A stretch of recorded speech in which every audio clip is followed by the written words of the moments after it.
deep in the craggy mountains of Greece, where the wind still whispers war secrets among the ancient stones, a cursed name arose, an eternal symbol of betrayal. Ephialtes of Thessaly. His betrayal was no mere act. It was a gaping wound in the soul of Sparta. Thanks to him, the Persian army discovered the hidden pass at Thermopylae, sealing the fate of King Leonidas and his legendary 300 warriors. But what no one has told you is this. What happened to Ephialtes after he betrayed his people? Did he bask in Persian glory, or was he swallowed up by the shadows of remorse? That year, for 80 BC, the earth trembled under the weight of the Persian Empire. Xerxes I, the steely-eyed monarch, marched with an army that seemed like an endless tide, ready to sweep away everything in its path. The Greek cities, historically riven by jealousy and internal strife, could barely hold together in the face of disaster. Only two forces held with fierce determination: Sparta, with its legendary brutality on the battlefield, and Athens, with its strategic cunning and command of the seas. And as the world prepared to explode, the fate of all Greece hung in the balance, held by a traitor. In a climate of uncertainty and total threat, as the roar of the Persian Empire rumbled like thunder approaching from the east, Leonidas, king of Sparta, made a decision that would defy the gods and be remembered for centuries. It wasn't a diplomatic decision, nor was it a strategic one in the traditional sense. It was a statement of principles. He didn't have thousands of soldiers with him or endless armies. He chose just 300 Spartans, each one of them battle-hardened, born to die if necessary. They were joined by contingents of Greek allies, men from other polis who knew that if Sparta fell, they would come for them all. Fate led them to Thermopylae, a narrow pass wedged between mountains and sea, where the number of enemies didn't matter, but the courage of the spear wielder. That narrow pass would become the scene of one of the most legendary standoffs in ancient history. For 2 full days, the Spartan wall was impenetrable. The terrain favored them. Their spears were firm, and the hoplites' courage never wavered. The enemy, no matter how numerous, found no way to break that line of steel and muscle. But every fortress has a weak point, and that point wasn't physical, it was human. That's when Ephialtes, a Thessalian shepherd with a restless gaze and a somber heart, entered the scene. He didn't wield weapons or command men, but he knew those mountains like the back of his hand. Instead of joining the defense of his land, he decided to sell his soul for a promise of glory. He presented himself to Xerxes' camp, not as a traitor, but as an opportunity disguised as a solution. In a low but ambitious voice, he revealed the existence of a secret path, a hidden route between the cliffs that allowed the Greeks to be outflanked. This seemingly insignificant knowledge was a key that could open the gates of Greece to the most feared invader in the world.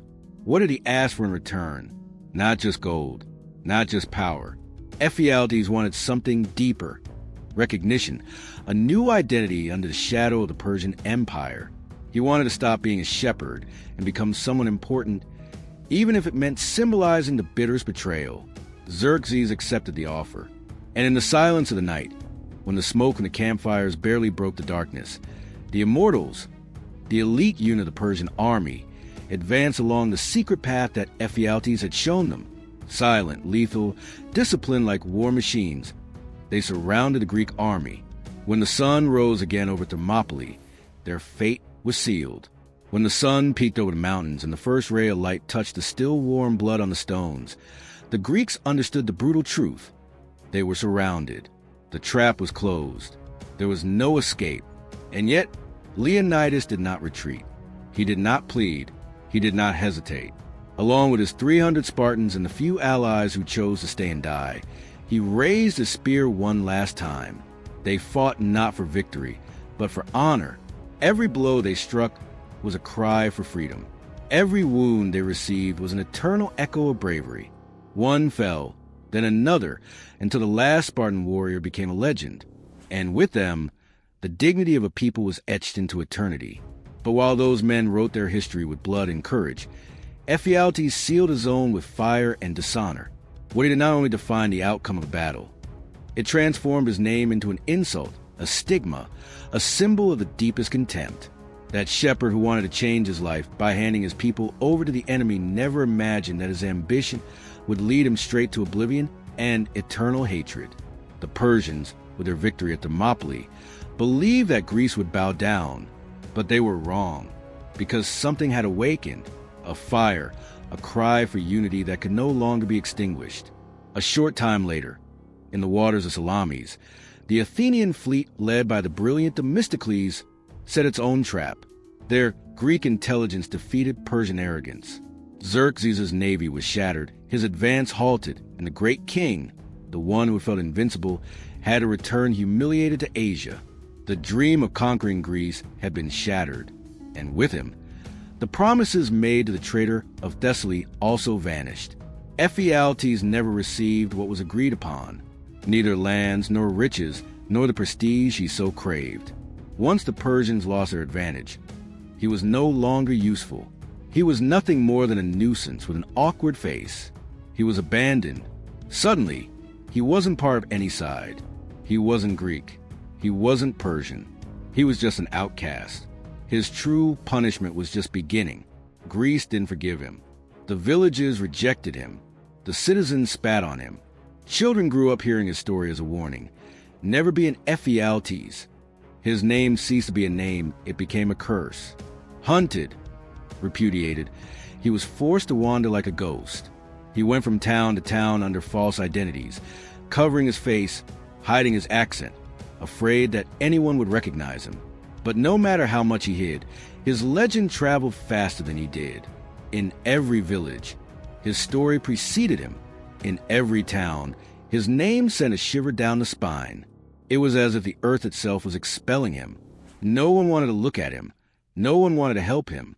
And worst of all, no one wanted to remember him, except to curse him, because in a Greece that revered the memory of its heroes, Ephialtes became the shadow of what should never be.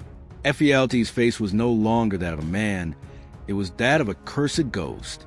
His image appeared on city walls, angrily drawn on scrolls, carved into the wood of posts and spat upon in the squares. A reward hung over his head, not as an act of formal justice, but as a popular urgency to erase his existence. He was no longer a citizen, not even a traitor. He was a shadow everyone wanted to extinguish. And the saddest part is that not even the poor wanted him around. In his desperation to hide, Ephialtes tried to take refuge among thieves, fugitives, and exiles. But his name, his story, his betrayal were so repulsive that even the outcasts kicked him out. No one wanted to share bread or a roof over their heads with the man who betrayed Leonidas. He wandered alone, malnourished, covered in rags, speaking in paranoid mutters, seeing enemies around every corner. What had once been ambition had become constant fear. Where once he sought glory, now he only prayed to remain unnoticed. And so time passed. Years of wandering aimlessly through a Greece that hated him, even to the point of oblivion, until one day, fate caught up with him. He wasn't an Athenian spy. He wasn't a Spartan avenger. He wasn't a hooded army. His end was sadder, more absurd, more symbolic. Ephialtes was murdered by a simple citizen named Athenidas of Trachina, an ordinary man, someone without medals or military history. The motive? It wasn't even betrayal of Greece. It was a petty dispute, a crossword, a personal misunderstanding, a moment of anger that ended the life of the most hated traitor of the ancient world. And yet, when it was confirmed who had died, Sparta erupted in jubilation. The news spread like wildfire. That accidental death was celebrated as if the gods had come down to execute justice with their own hands. Athenidas, the improvised executioner, was rewarded, not for intention, but for result, not for revenge, but for having been the instrument of fate. Ephialtes had no trial. There was no process, no defense, no final word. His body fell to ground without ceremony, without a tomb, without song. He was cast into nothingness like that which is considered impure. He wasn't even granted the honor of being condemned, because his very existence was condemnation enough. In life, he sought fame and fortune. In death, he received scorn and oblivion. And, as if the universe wanted to remind us of the depth of his betrayal, his final punishment became eternal. In modern Greek, his name, Ephialtes, no longer means person, traitor, or man, but simply nightmare. And no, it wasn't a coincidence, because what Ephialtes left behind wasn't just betrayal. It was a terrifying echo that has resonated through the centuries as a living warning. History has never offered him forgiveness. There are no speeches that vindicate him, nor analyses that present him as a victim of circumstance. Ephialtes was not an anti-hero, nor a misunderstood man, nor even a sophisticated villain. He was a weak man who, faced with the opportunity to change his destiny, didn't choose to fight. He chose to sell out. He traded honor for coins, loyalty for a promise, and ended up paying a price that no gold could cover. His name is not carved in marble or guarded by Doric columns. There are no temples that venerate him, nor statues that represent him. His memory lives on in whispers and warnings, in the lessons given to children when they are told of the price of betraying their own. Ephialtes became a symbol not of glory, but of warning. He is an indelible mark on the collective conscience of a people who learned that not all battles are lost with swords.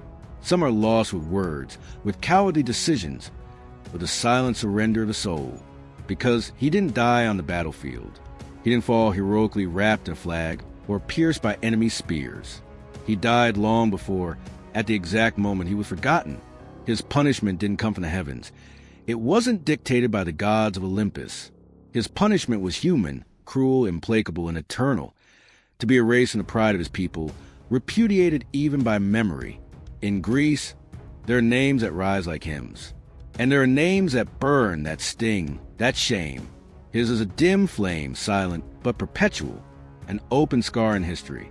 Today, when someone utters the word Thermopylae, the name of Leonidas rises like a banner of valor, like a beacon guiding through the centuries. His image is pure honor, but that of Ephialtes drags. He does not march, he does not lead, he does not inspire. He hides in the shadows of that same history, as if even today he tries to avoid notice. Because that day, in that narrow pass, glory and betrayal walked together, but only one was immortalized and the other condemned to become the eternal nightmare of an entire civilization. If you're passionate about stories that transform the course of the world, if you want to meet those characters whose decisions still resonate today, then stay here. Subscribe, ring the bell, and join me on the next journey, because if history has taught us anything, it's that it always takes its revenge